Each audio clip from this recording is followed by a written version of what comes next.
So, what if I told you that a single 5-second glance at your phone could completely sabotage the next half hour of your work? Well, we're about to break down the hidden cost of distraction, a penalty your brain pays every single time you switch tasks. Go on, I'm serious. Check your phone. Just a quick peek at your notifications. Do it right now. There, you just did it. You just paid a tax on your attention. Your available brain power, the raw cognitive capacity you have for doing actual work, just plummeted by as much as 40%. And here's the really wild part. That drop in brain power isn't just for a second. Nope, it can last for the next 23 minutes. That little 5-second glance just cost you nearly half an hour of your peak mental performance. This, my friends, is the 23-minute penalty. So what on earth is this invisible tax on your focus? Well, it turns out there's a name for it. Back in 2009, a researcher named Sophie Leroy discovered a phenomenon that explains exactly why you feel so scattered after a quick check of Slack or your email. She gave it the perfect name, attention residue. You can think of it like a sticky film that gets left behind on your brain every single time you switch what you're doing. So even when you think you've moved on to something new, a part of your brain hasn't gotten the memo yet. It's still chewing on what you were just doing. Okay, think of your brain like a computer with a set amount of RAM.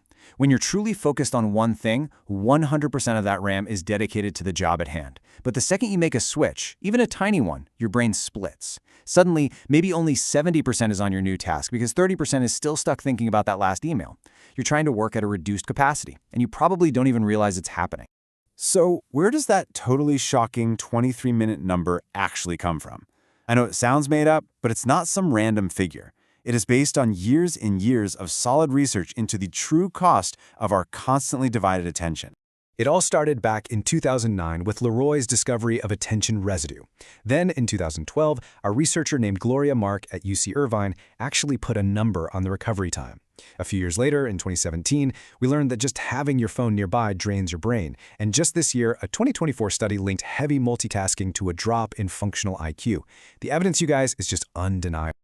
This is the key finding that is so staggering. It takes on average 23 minutes and 15 seconds for your brain to fully reset and get back to 100% after you get interrupted.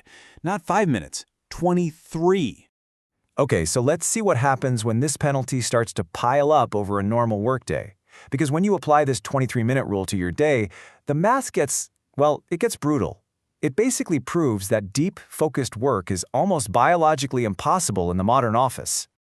Gloria Mark's research also found that the average knowledge worker, that's probably you, gets interrupted or just switches tasks about 32 times a day. Okay? 32 times. Keep that number in your head. Because when we take those 32 daily interruptions and multiply them by the 23 minutes of recovery time your brain needs for every single one, we get a result that explains, well, pretty much everything. It's why you feel so fried at the end of the day, even when your to-do list is barely touched. The total is 727 minutes. Let that sink in. That's how much cognitive recovery time your brain needs just to handle a typical day's worth of interruptions. And here it is, the impossible equation. Your brain needs over 700 minutes to recover, but there are only 480 minutes in an 8-hour workday. You are spending your entire day in a state of permanent cognitive debt. You literally never reach full focus. Okay, I know, that's the really bad news. But the solution is not to just try harder. The solution is to redesign how you work so you can stop this attention residue from building up in the first place. Let's look at some simple protocols you can use right away. The whole solution is about creating structure. First, batch your tasks. Instead of reacting to emails all day, set aside specific blocks of time to just crush your inbox. Second, if you absolutely have to switch tasks, make what's called a ready-to-resume plan. Before you switch, just quickly write down where you stopped and what the very next action is. And third, and this is a big one, get ruthless with your environment. That UT Austin study proved your phone is a brain drain just by being there, so put it in another room. Seriously. I mean, look at the difference this makes. On the left, you've got a typical day of just constant switching, where you are never escaping that attention residue. On the right, you have a structured day built around dedicated blocks of real focus. The work is exactly the same, but the brain power you bring to it is worlds apart, 100% versus a constant 60 or 70.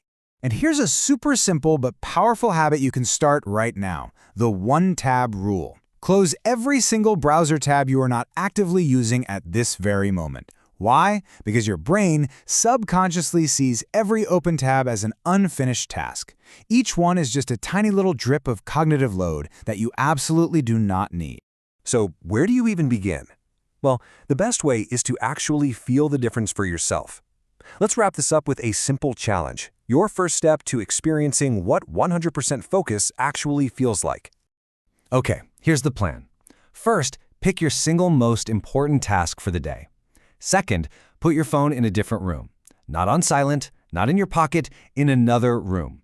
Third, set a timer for 90 minutes. And fourth, for those 90 minutes, you do nothing else but that one task. No email checks, no quick look at social media, zero. The whole goal here is to finally experience what your full, undivided brain power feels like, something most of us probably haven't felt in years.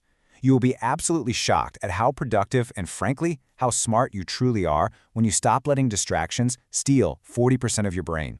The only question left is, are you ready to find out?